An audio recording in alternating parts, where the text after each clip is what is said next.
you by DBS Bank.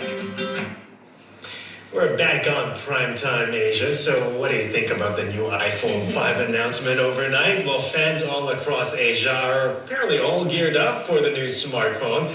The iPhone 5 expected to hit key markets here in Asia and around the world September 21st. And if you're in Singapore, Japan or Hong Kong, you'll be among the first to get your hands on it. But months of leaked details have stolen the limelight at its launch by a company that's usually tight-lipped about its new products.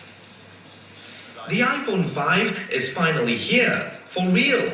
It has a taller 4-inch screen, a chip that's twice as fast, and is thinner. But for months, almost every detail of the new phone has been leaked, and to some extent, it stole the thunder from Apple CEO Tim Cook when he officially launched it. Though thinner and faster, the iPhone 5 is an improvement over previous versions, but not necessarily the best. I don't think it is revolutionary enough to get people. The buzz is not about how incredibly revolutionary it is. The buzz is about, oh, they're doing things that were needed, like connecting into social media, allowing you to take panoramic photographs, enlarging the screen. So I don't think it will create a new buzz. And the buzz may also be partly drowned out by other shiny new toys recently unveiled by Apple's rivals, especially Samsung, now regarded as a pioneer in producing smartphones with larger screens. I think in Hong Kong, over the last year, Samsung has managed to replace a lot of the iPhones here because the screen was larger. And for Chinese, it's a lot easier. You can write on the screen whilst looking at something. I don't actually know whether it will make that much of an inroad into the Samsung space. I think Samsung is ahead in terms of the size of the screen and maybe the usability of it. But for true blue Apple's fans, this model holds special meaning. It was the last project which late co-founder Steve Jobs worked on before his death in October last year. Still, the real test will be how well the phone sells at the end of the day. The iPhone accounts for about 70% of Apple's profits. Pre-orders began this Friday for users in Singapore, Hong Kong, Japan, the US, Australia, Canada, France, Germany, and the UK. And to add to that, I think you can start ordering by tomorrow. Exactly, if you're here in Singapore. All right, well, joining us in the studio to talk all about the iPhone 5 is Shalini Verma. She's a principal analyst at Gartner Singapore. So, Shalini, impressed or not? Well, the rumor mill has been surprisingly accurate. And so the only surprise was that there were no surprises. So everything we expected from the iPhone is what we got. And Apple has raised the bar, in the previous launches so high that even Apple is finding it hard to match it. So in a nutshell, I would say that since there is no surprise, we don't think the Apple device really exceeded expectations. But it is a major hardware upgrade over the last 2 years. The last one was in 2010. And so for consumers, I think the whole is greater than the sum of its parts.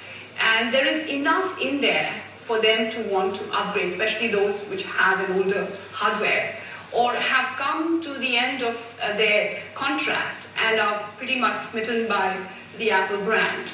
So they will definitely want to look at the new device. Also, because of this launch, the older devices, the older generation of iPhones have become a lot more affordable. So the aspiring consumers who couldn't afford an Apple device and really wanted one can start buying a 3G. Yeah, for the older. All right. Still on sale. Yeah, well, speaking of the older devices, the iPhone, like you say, has come a long way for Apple with the iPhone 5 marking the tech giant's 6th generation smartphone line. Let's take a look there.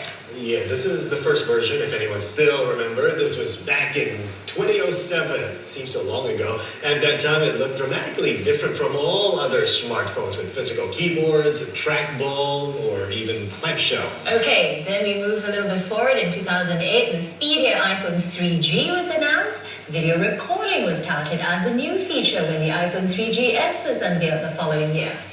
In 2010, a dramatic overhaul with the iPhone 4 clad in metal and glass, and just last year, the iPhone 4S looking similar but loaded with so-called virtual butler Siri. Whatever happened to Siri? Anyone still using it?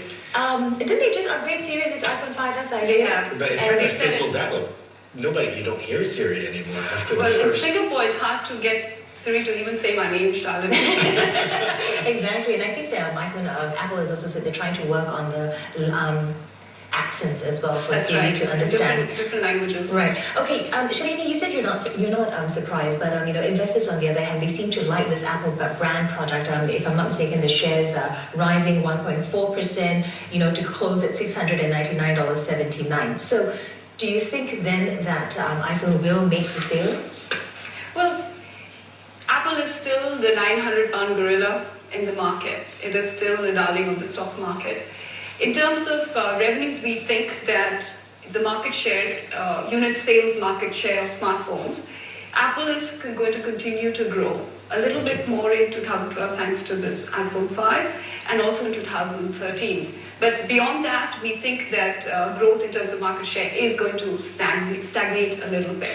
Despite the iPhone 5 going out into the market as early as, the 21st of September, because the Lumia is not going to be out until a little bit later on in the year, as well as the Active S from Samsung won't be out until later in the fourth quarter.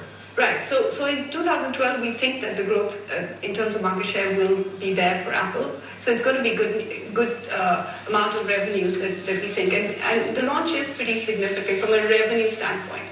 It's in terms of innovation where I think Apple has been a bit of a disappointment, because we almost always expect Apple to exceed expectations. And if you look at the upgrade and the news of what's improved, we're hearing words like taller, slimmer, faster, and that immediately gives you a sense that the change is iterative. Now think about it. If you have the finest chili crab in Singapore, how else can you improve it, right? No, I mean, if you have it every day, at some point you're going to tire of it, right? So no matter how good the experience is, if Apple is not able to innovate and produce that incremental improvement, and that has to be pretty significant.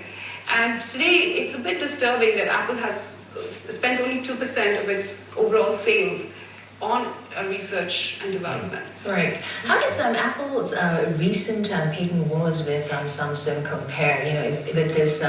With this launch here now. You said it's not innovating enough, but it has so many patents that it has. Right. It has. I mean, this patent war is a very complex thing. All the companies have been sort of, if you look at the acquisitions over time, it has been a quest for patents across all these companies. And this is going to be a legal battle that they're going to fight over time. But innovation is really about looking at the next big thing. Now, I'm tempted to think that in this form factor, I don't think that there is much scope for a hardware improvement. So the big paradigm shift will happen in a different form factor. It could be a wearable device. So at the moment, I think this is what we can get. Now, having said that, I think the small and big changes together does amount to a good enough experience for people to want to have that new hardware. Right. And we know that Apple have very, very loyal brand followers. That's right. Thank you very The much. question for me today was, are you going to get the iPhone? I'm going to get the iPhone. I need an upgrade for sure. I don't know the answer to that. Why don't you get it first and let me know how it works? Sure, fiddle around a little bit. All right, Shalini, thank you very much for joining us. Shalini Verma there from Gartner.